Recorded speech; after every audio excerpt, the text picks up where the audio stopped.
Kit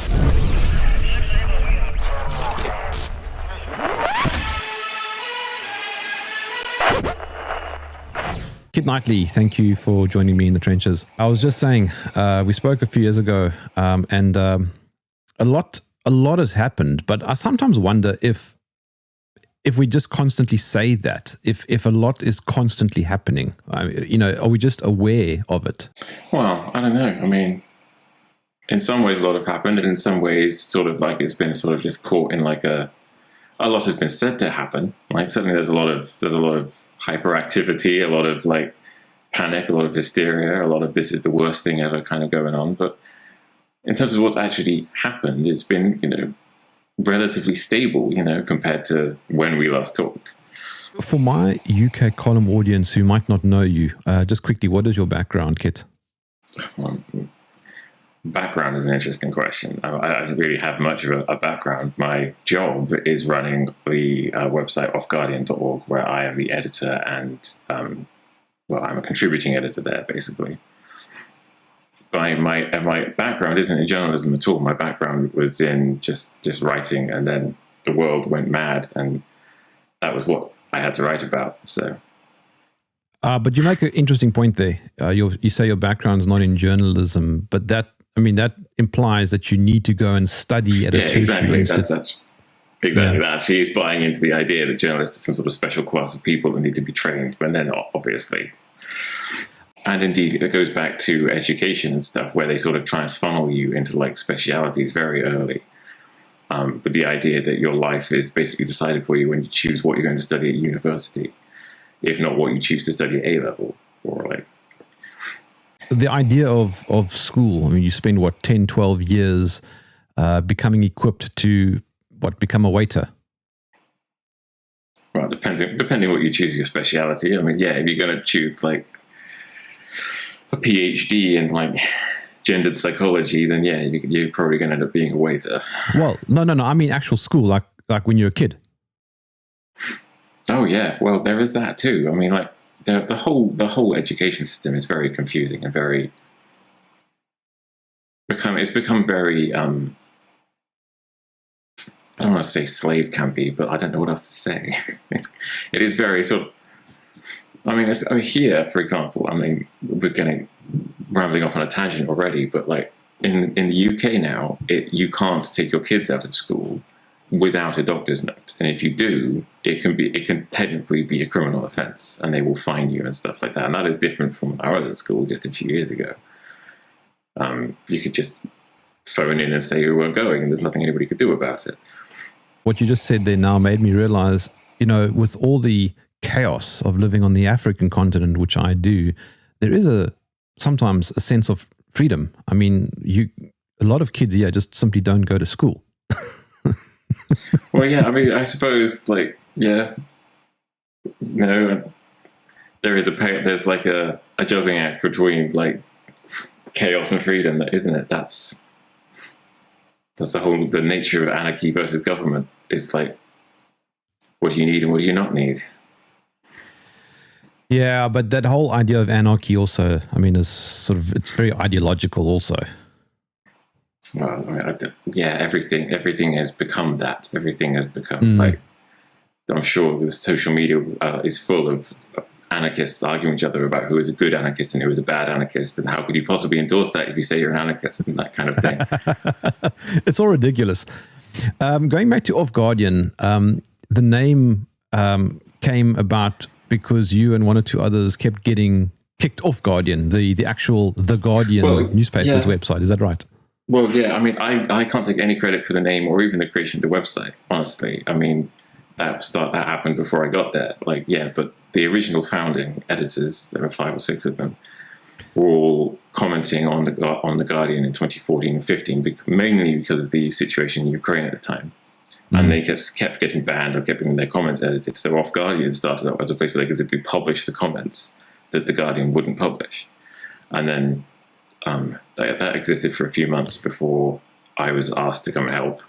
And then we started publishing articles. And then I wrote an article in May of 2015, which was the first one I'd ever written for OffGuardian. And then suddenly we stopped being about comments and started being about articles. And it is now The only real connection to The Guardian is now the name, which I am fine with, because it means I don't have to read The Guardian anymore. I stumbled across OffGuardian, yes, around about that Ukraine time. And I was just speaking to some other guys earlier, the whole idea of skin in the game. And one of the things that really appealed to me about OffGuardian, and I suppose independent alternative media in general, and I'll come back to that term also in a moment because I want your opinion on that. But what appealed to me about OffGuardian is the contributors had skin in the game, or they at least appeared to have skin in the game, which is a concept that I read in Nassim Taleb's work, who weirdly got everything wrong in the COVID era. But the risk analysis idea that he presented was, take a look at the people who are making claims and see how much they have to lose. And it was quite obvious to me that those at OffGuardian had a lot more to lose than those at the BBC or CNN, for example. And that helped me kind of discern between who to put more faith in. Well, it depends what you think about what to lose, because you say the wrong thing at the BBC and you lose like 60,000 a year and a pension, and you say something we don't like at OffGuardian, there's nothing anybody can do about it. So, like, yeah, we have, like, I suppose we are more, like, emotionally and morally invested in doing the right thing, but we have a lot less to lose in terms of, like, social status and monetary rewards and, like, that kind of thing. No, what I meant was, so, for example, if the BBC gets it wrong, nothing happens to the BBC. But if you guys... I know what you meant. I was just joking. But yeah, I mean, alternative media in general are held to much higher standards in that kind of thing, especially with the passing of things like the Online Safety Act, which means they will come after websites like that.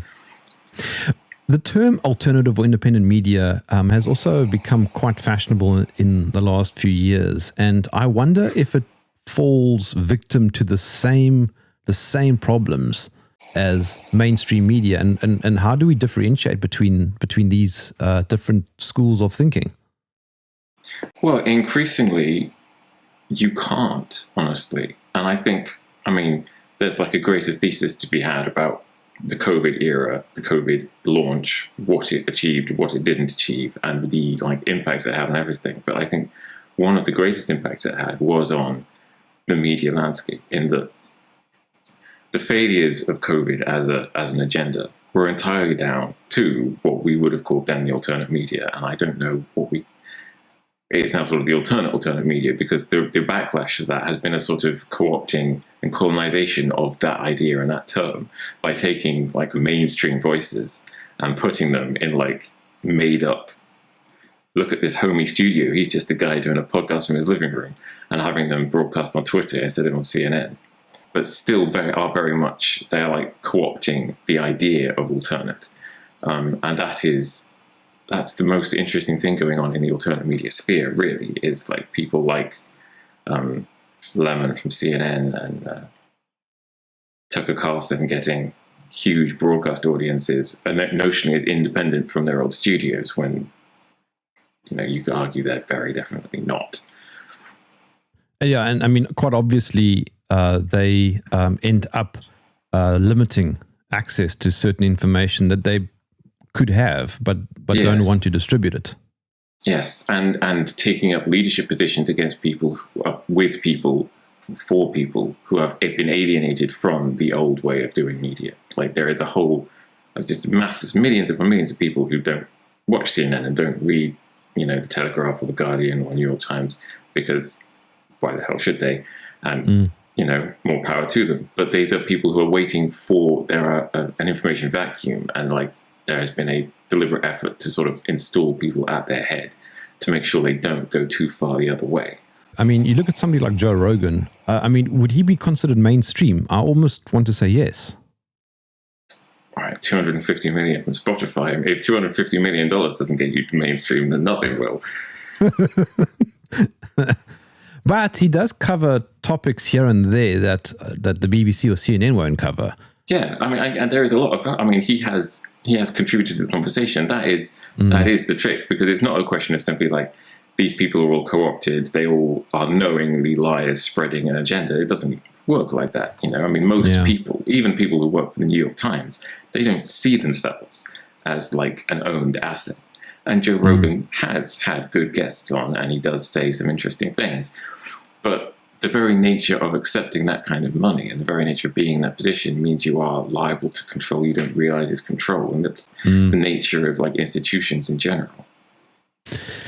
You're sort of touching on a theme that I spoke to you originally about a few years ago, and that is sort of the fake binary, the false dichotomy aspect. And it was so profound. It really changed the way that I thought about things going forward. And even the media itself, from mainstream to alternative, faces that same issue of the fake binary.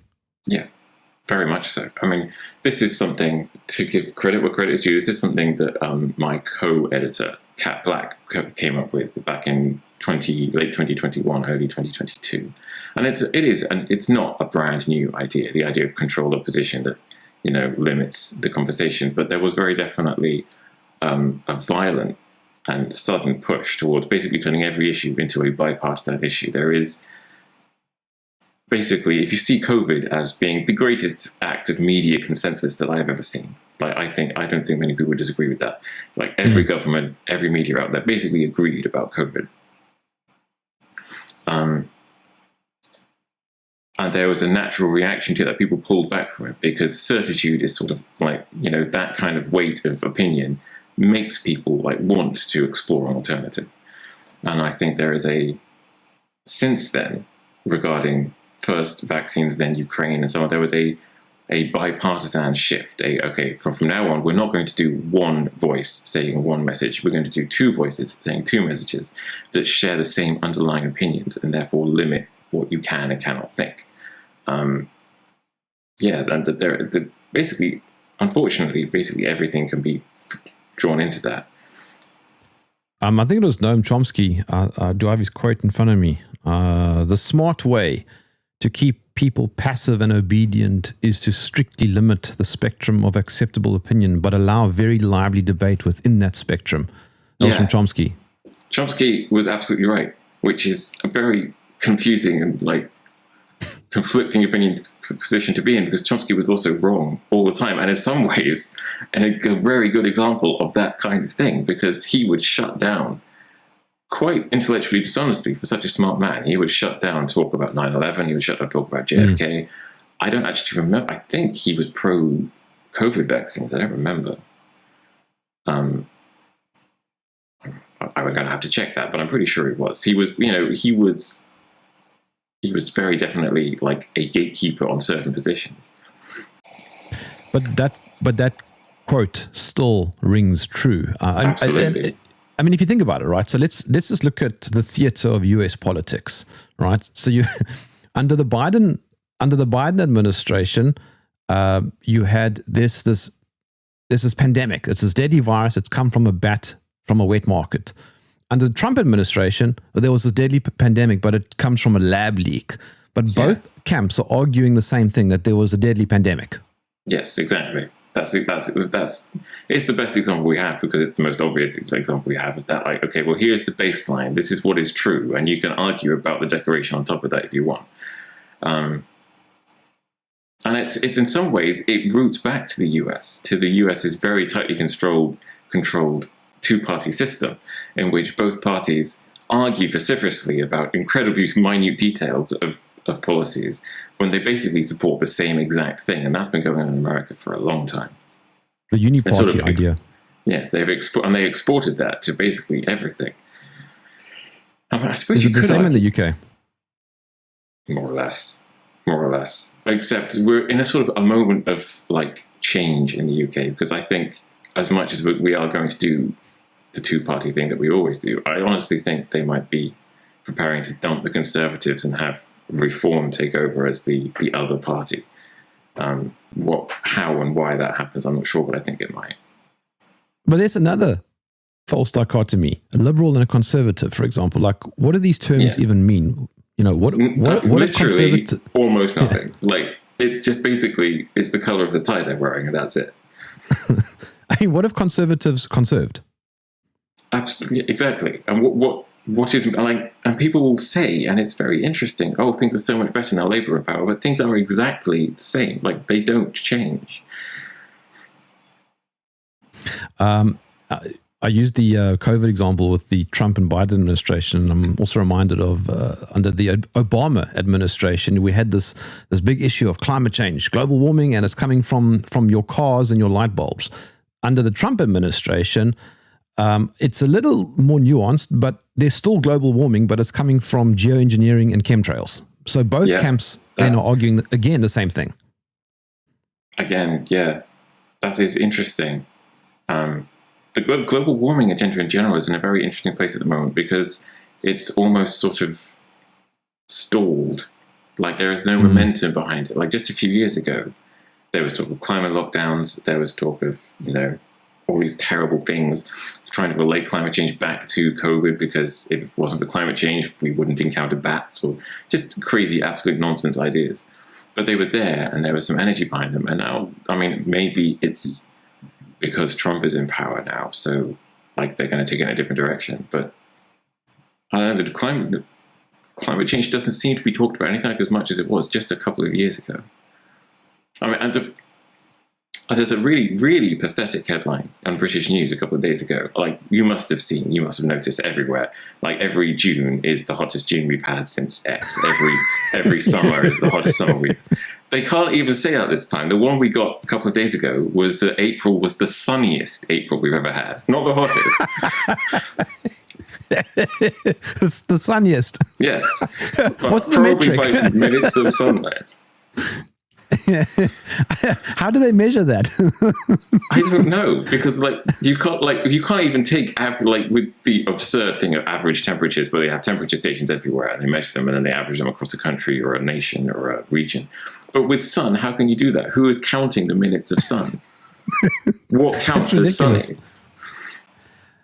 Those headlines, Kit, I laugh at because I live in South Africa and we generally have much higher temperatures on average than the UK. So I'll see something that says a really, really scorch of a day in the UK, 25 degrees. And that's a normal day, yeah. Yeah. And again, they did that. They warned of like a heat wave in early April that went up to 24 degrees. And I have, people that live in America and friends that live remotely, and they honestly thought it was a joke. 24 degrees. I mean, and that wouldn't even have been a heat wave here a few years ago. It would have been like, it's a really nice April day. It's one of the warmest April days we've had in a while. And also the graphs. What do you call those diagrams that they use now? They've become more red. Oh yeah, the weather maps. Weather maps used to be just have bright little suns on and smiley faces, and now like covered in flames. Like it's going to be 26 degrees again, which means basically you can't go outside or you will die. Why is the media? It's a singular, I guess. Why is the media, the mainstream media, going down this road with everything that is clearly on the wrong side of history?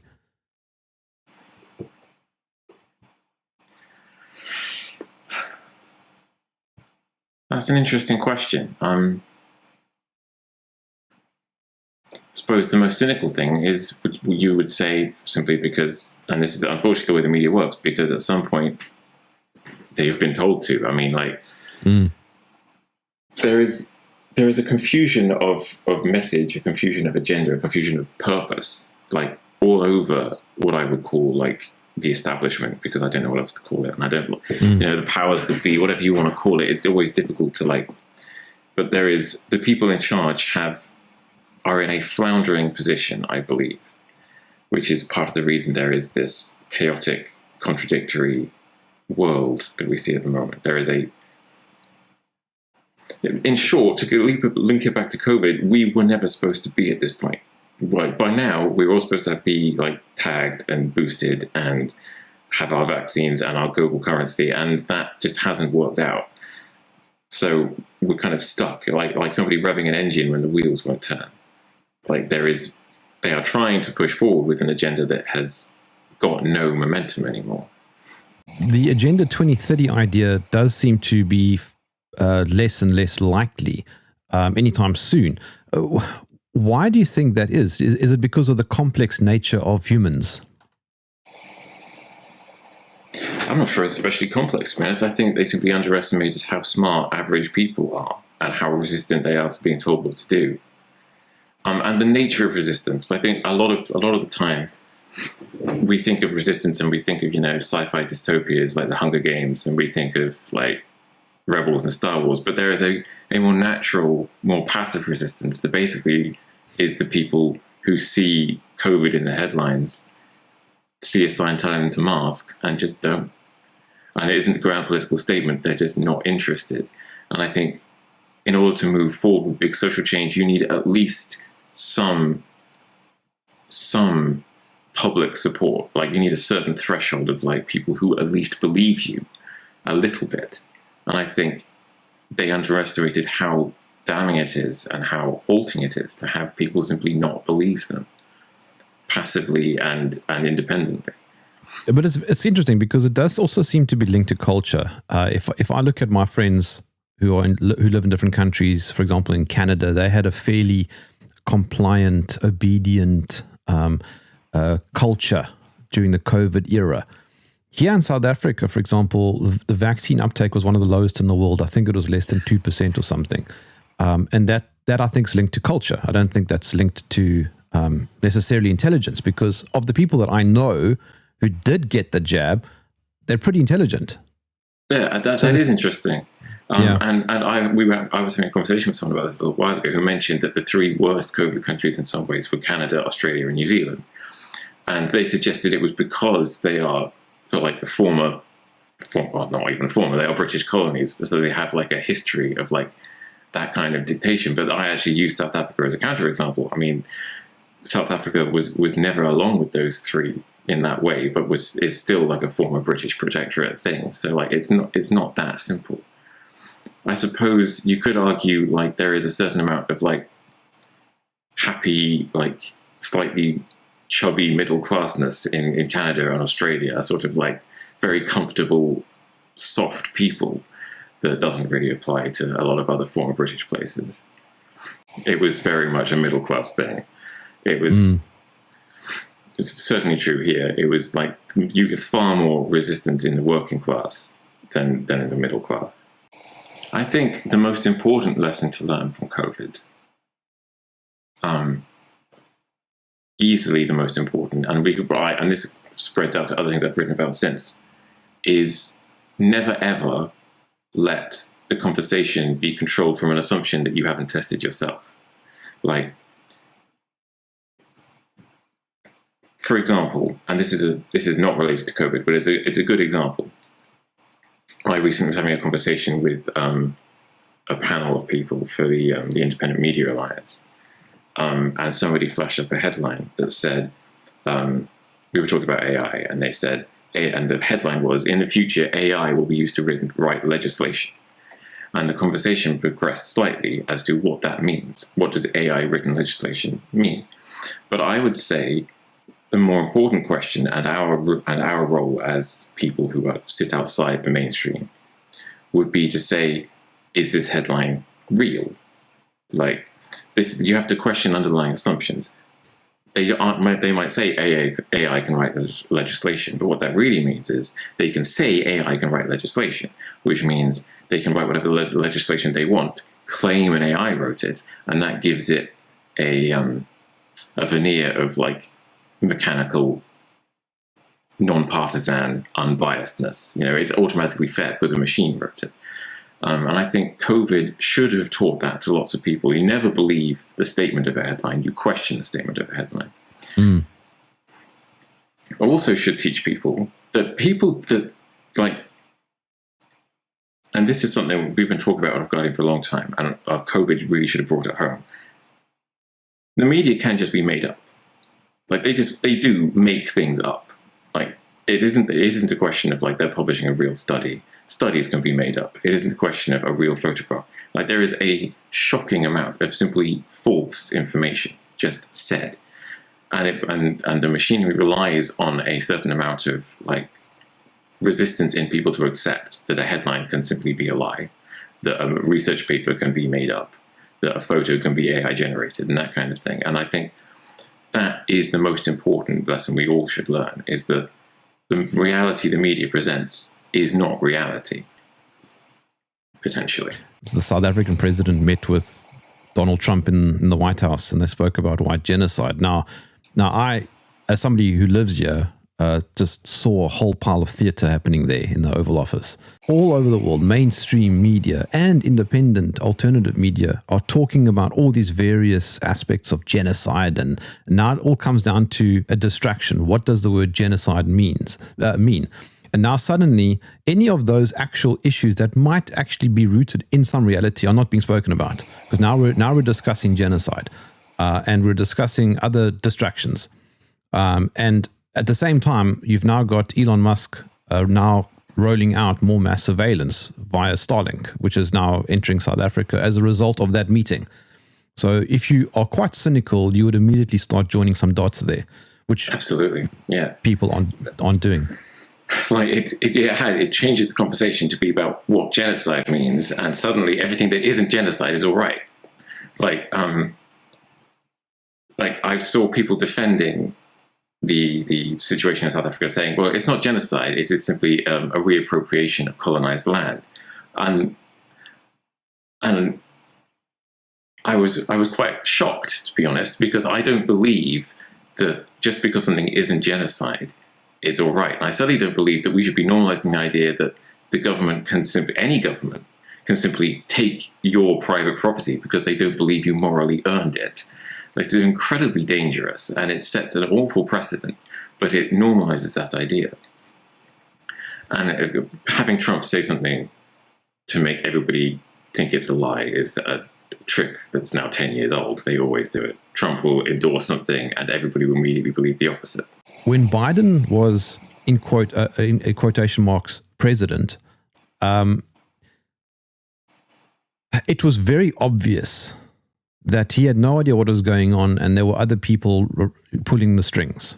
With Trump being a populist, suddenly he can say, well, we're going to implement digital ID on the border, and his entire support base will just roll with it. Yeah, that's a great idea.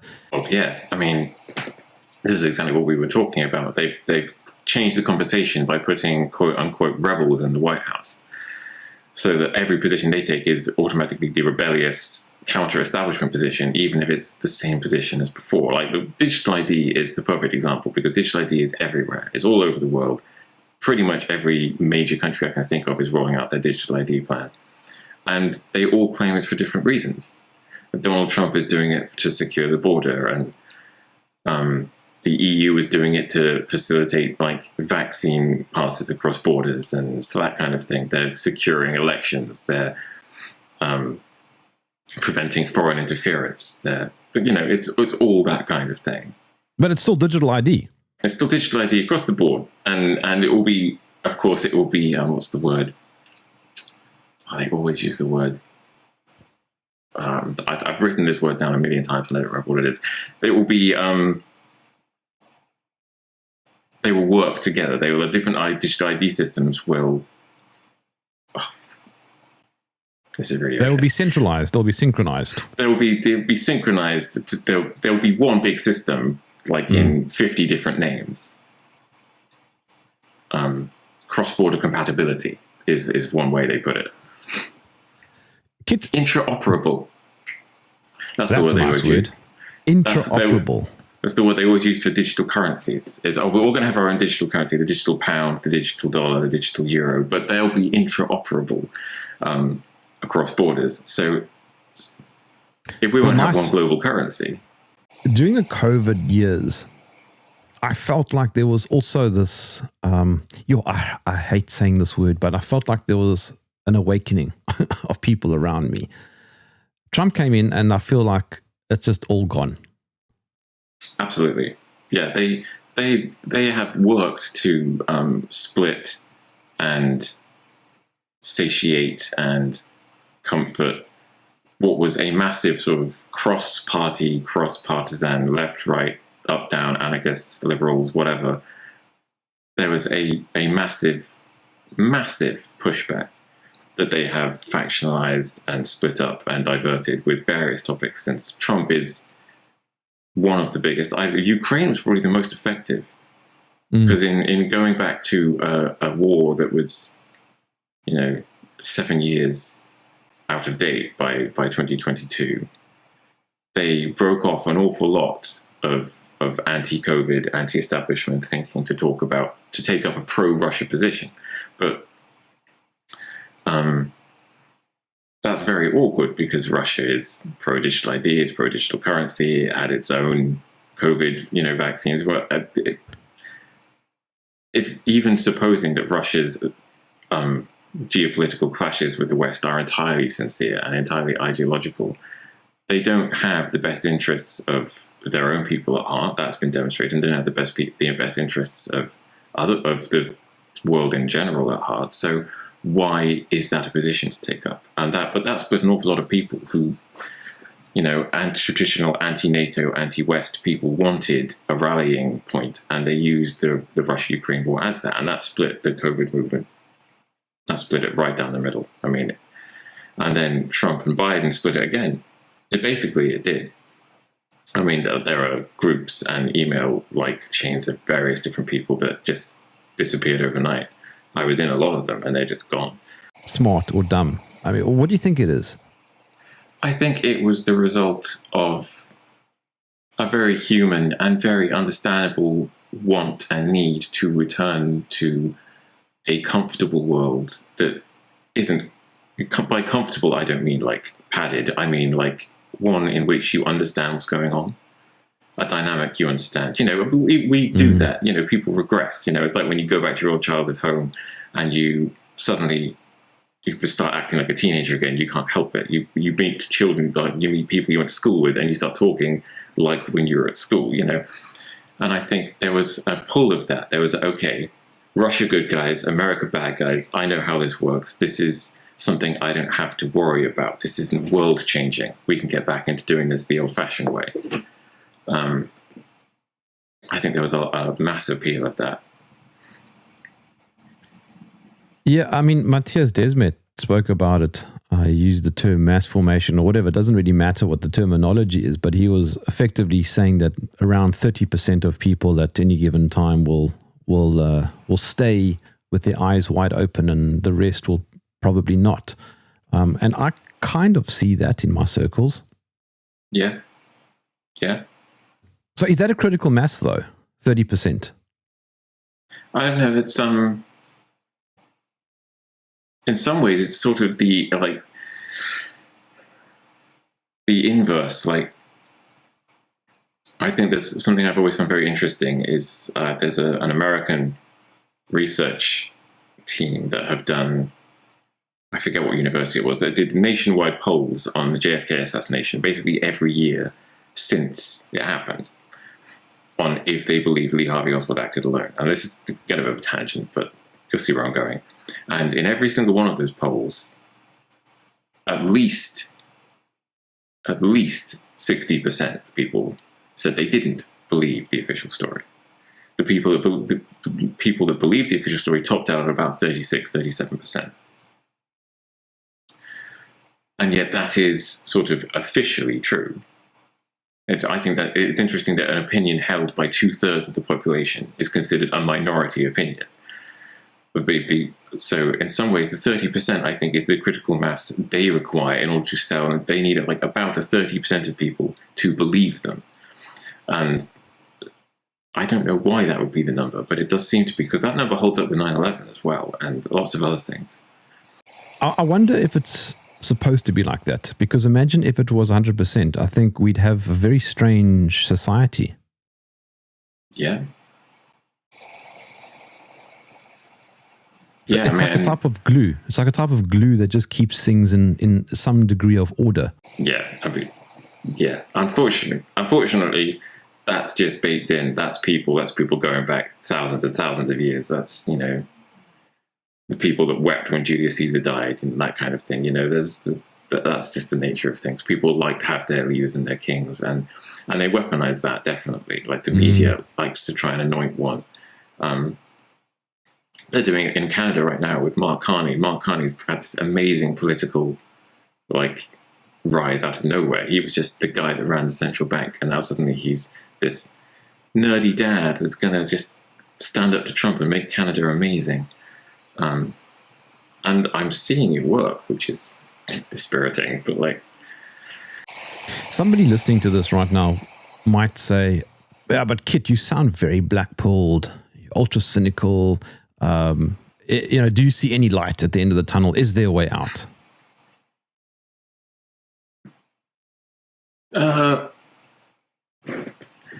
I suppose, I don't know, I feel like I've answered this question a lot. I suppose I am very cynical, but I'm not black-pilled because I'm cynical about the mechanisms of institutions, but I'm not cynical about people. And I think what we already talked about with regards to that, there was a massive awakening with COVID, and it wasn't because anybody got up on a soapbox and started preaching. It was just it was a revolution of 1 million people all happening inside 1 million heads individually at the same time. And I think that is the safeguard of society in general. I think there will come a point at any given time where people simply don't go as far as they need to make the world an unsavable place. I think it could have happened in COVID, and it didn't. And as much as alternate media people, and I would love to take credit for that, I don't think that we served a bit of a function. But I think, generally speaking, people are going to do the right thing eventually. That is, and I don't believe that to be a cynical or black-pilled thing. I mean, I will cop to being black-pilled about lots. But I think, generally speaking, most people are all right most of the time. And so society can't get too bad without that just automatically pushing back. I would also say I take more optimism from what I would call a general feeling in power circles that their eyes are always bigger than their stomachs. They want more than they can possibly have. Their reach exceeds their grasp. However you want to say it, they try for things they can't get. They have a natural limitation of psychopathic detachment, a natural limitation of overarching ambition that means they fall. Like an example I go back to all the time, you're probably familiar with it, is the General Wesley Clark, the memo. He said, we're going to invade 7 countries in 5 years. And everybody talks about that, but what very few people talk about is the fact that they didn't. They tried to, and they invaded eventually 6 countries in 12 years, and 3 of them didn't work out very well. So I think that's where you take optimism from. Yeah, things will work out just naturally. Do you think that the machine, the establishment, is well oiled, or do you think it's fairly broken and has many competing parts within it? It has competing parts. It has climbing parts. It's like a swarm of rats. They're all running in the same direction, and it gives the illusion of like unity of purpose. But they're just rats, and they're climbing over each other to get to the front. Unfortunately, this is the limitation. Not unfortunately, fortunately, this is the limitation of dystopian and authoritarian and tyrannical governments, is that they employ people who are not good people, and therefore they are not ideologically loyal. They are loyal to themselves, and that creates factions. It creates cracks. There is as I was just talking about with the Ukraine thing, there was a general feeling in lots of people, I think millions of people, are sort of like, they want to get back to normal. And that has aided in a sort of general like amnesia about what COVID was like. I suppose it's like, to use a pretty bleak metaphor, it's like an abusive relationship. Like, what do you think, Kit, is the most optimal way to look at the world around us?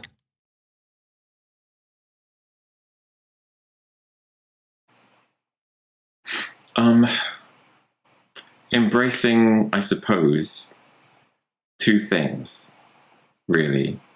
Embracing the idea of what Edmund Burke called the little platoons, which is like your direct connections, your families. Basically, essentially the units of your life should be things you directly interact with. Your community. He uses church, but that's obviously slightly out of date in our secular world. But churches, communities, families, and focusing on the fact that those are real things. And everything you see outside that, and this is, I think, the most important thing anybody can think at this current time, the most important thing you can think is that anything you see on a TV, anything you read on a newspaper, anything you see on the internet could and possibly will be entirely made up. And as long as you always analyze things from that point of view, as long as you keep in the back of your head that voice saying, yeah, but that might not be true, I think you'll be all right. It's when you start accepting the idea that anything on a screen is real that they'll have you like in the palm of their hand, basically. They can just show you stuff and you'll react. And I think that's quite a pragmatic approach also, because you're setting the bar quite low. Yeah. Yes, exactly. I was thinking about how one filters through all these things, and another way of looking at it is also simply not to look at it. Yeah.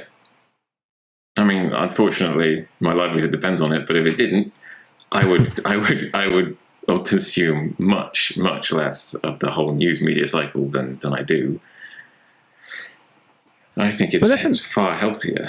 That's another interesting point, though, because people tend to be consumers of sensation and hysteria.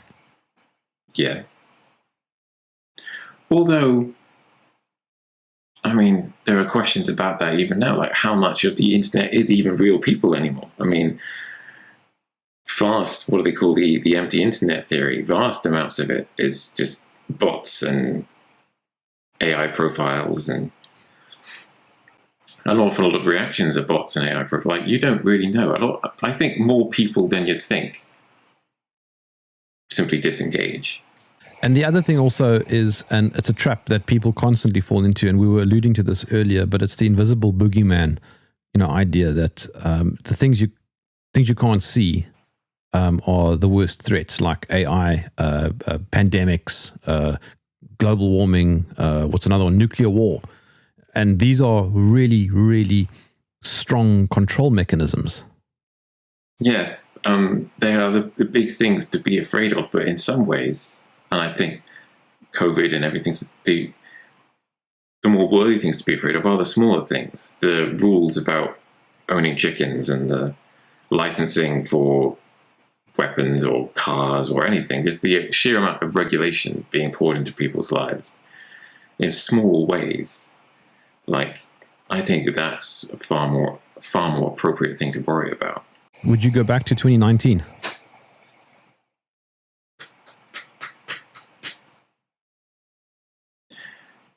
Would I go back to 2019? That is an interesting point. Would I? I don't think that would achieve anything. No. If anything, in fact, I actually prize a lot of the new ideas and increased cynicism I've acquired since then. Like, I think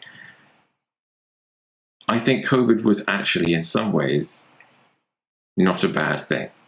And I you won't hear many people say that, but I think it was beautifully, ironically, it was a mask-off moment for the way the world works. And I think a lot of people realize that. And there's some denial, there's some people who want to go back, people pretend it didn't happen. But generally speaking, more people now understand the way the world works than they did before. And I would even include myself in that.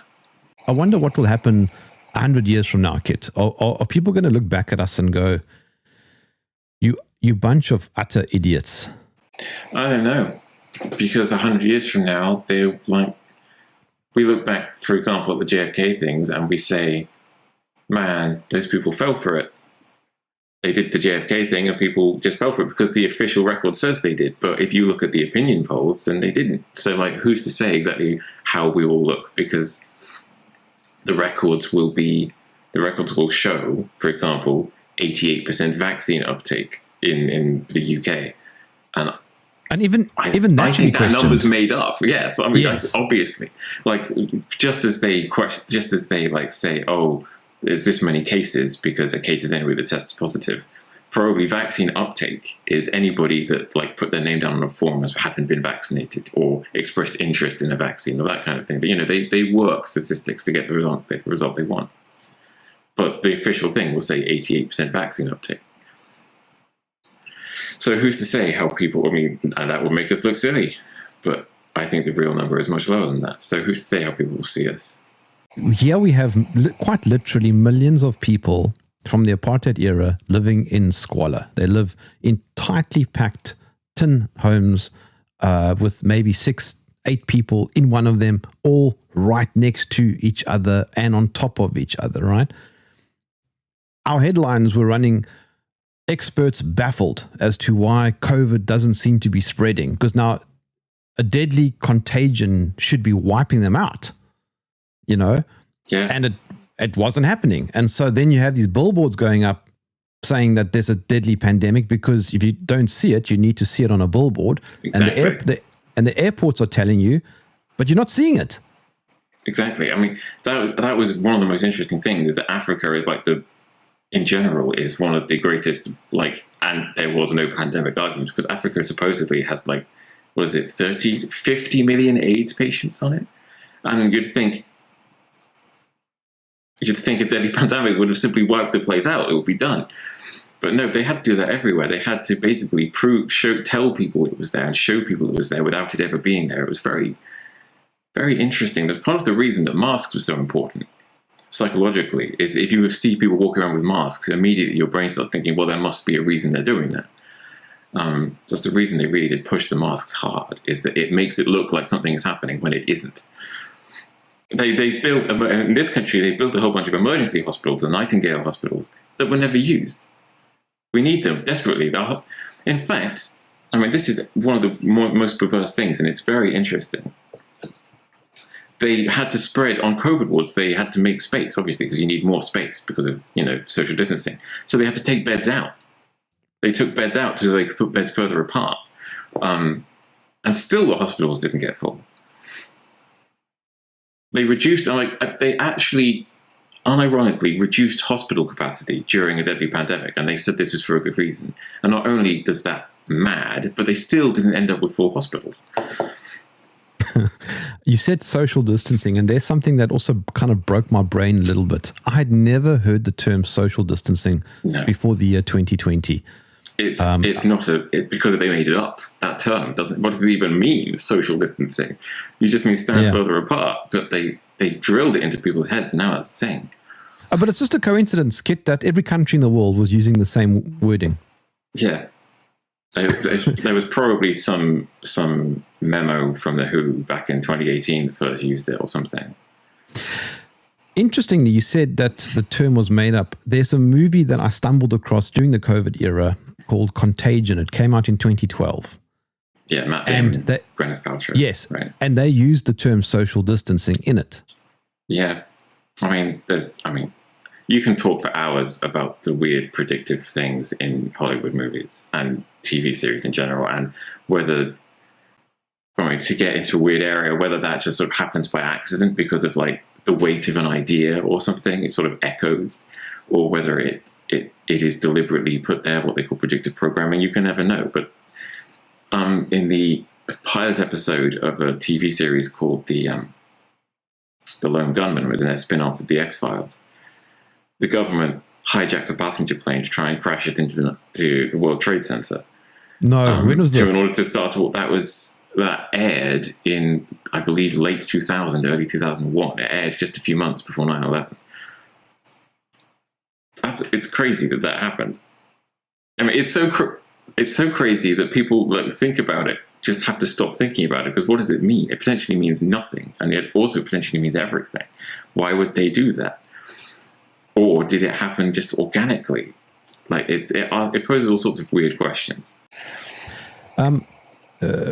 Fellow cartoonist and friend Bob Moran, who I think you might know, he made a great comment a while back. He said he approaches everything as if it's satire. Laugh first at it, because it certainly helps one's sanity. But he added that the problem with that is that most people don't see it as laughable, and that feeds into now what you were saying earlier, that the gullibility aspect or the asleep aspect becomes quite evident again. And so it's almost as though we need these cycles of big events to snap people out of their slumbers. Yeah. And honestly, we're sort of overdue for one, But I think there is a reluctance to have one, because I think in some ways, as we've talked about, the COVID thing sort of did more harm than good.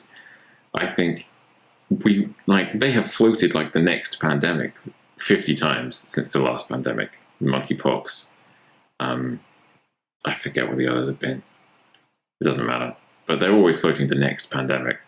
But I think there is a reluctance to launch something like that because they're afraid of reigniting what they just spent years putting down. But yeah, the cycles of big events has always been the way things have gone. Who's they? Well, yeah. Unfortunately, there's no simple answer to that question. Like, there is it's almost a set of machinery rather than a set of people. Like, Klaus Schwab is retiring, for example, and he was like a boogeyman for like. But I never believed that Klaus Schwab was in charge. I never believed they would have a big meeting and sit around and Klaus Schwab would bang his gavel on the table and talk about how they were going to try and take over the world. It doesn't work that way. There's a sort of interconnected network of like institutions, really, machinery, wheels turning, that like push some people up to the top briefly, but then swallow them back up again when they're no longer useful. There is a constructed organism, factory, whatever, whose simple aim is to acquire control and power in whatever form. And it does that the only way it knows how. It can't do anything else. So maybe they isn't the right term, but you've struggled to think of synonyms. Like the establishment. Give me a nugget of wisdom.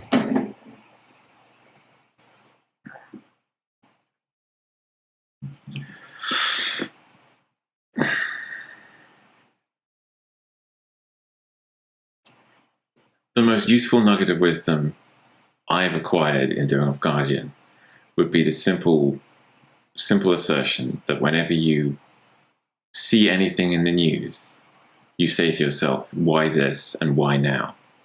And that encompasses questions of fakeness or forgery or reality or otherwise, but it also makes that not important, because like something can be true but only presented because it is serving an agenda. So why this, why now? It's just a good mindset to get into. Why this, why now, whenever you see anything. I think it's the most important thing. I like that. Kit, how can I follow you? Well, you can follow OffGuardian on Twitter or X. OffGuardian 0, because there was already an OffGuardian. It's complicated.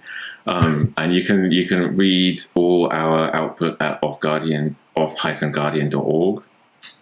And that's basically it. Are you yourself? Are you on Twitter X? Oh, well, I am. Yeah. I get OffGuardian subsumed my identity. I never even think about it. Yeah, I'm on Twitter at Kit Knightly. Yeah, I'm about. I get published at OffGuardian, but other places pick me up sometimes. So you might see me in The Light, or you might see me on like other places. Just quickly, I don't know about you, but I struggle to say X. No, can't. I will say Twitter every single time, probably until the day I die.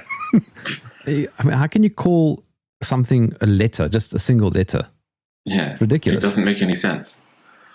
And it's also kind of presumptuous because X can mean so many other things. Like, he's taken the unknown quantity and branded it, which isn't fair. Kit Knightly, thank you for joining me in the trenches.